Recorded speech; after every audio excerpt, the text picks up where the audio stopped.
যদি এক কথায় বলি তাহলে তো অসাধারণ, বিস্ময়কর।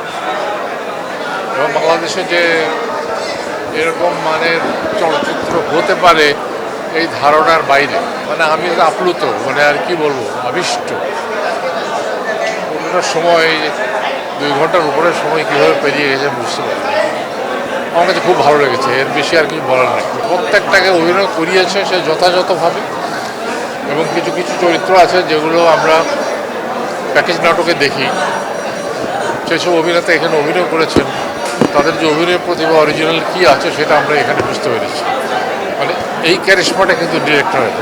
একমাত্র স্মার্ট সিটি বসুন্ধরা, আধুনিকতায় এক ধাপ এগিয়ে। আমি ওকে বললাম যে তুমি ওই বাসার না, তুমি এই অভিনেতারাই আমরা তোমার কাছ থেকে দেখতে চাই সবসময়।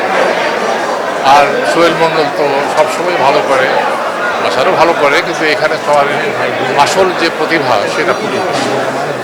যে কটা মেয়ে অভিনয় করেছে প্রত্যেকেই তার তার চরিত্রে আমি বলবো যে খুব ভালো করেছে।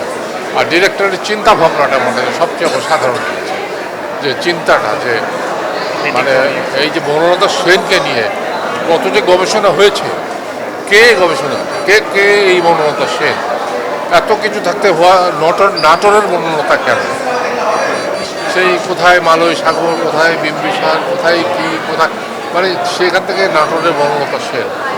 এবং এটা নিয়ে তাকে অনেক বিদ্রুপও শুনতে হয়েছে তার জীবিত অবস্থায়। এবং এই যে ট্রামে মৃত্যুটা অনেকে বলে থাকেন যে এটা আত্মহত্যা, অ্যাকচুয়ালি জানি না কি। তো সেই কথাগুলো বলার জন্য যে চিন্তা ভাবনা করে আলাদাভাবে উপস্থাপন করা,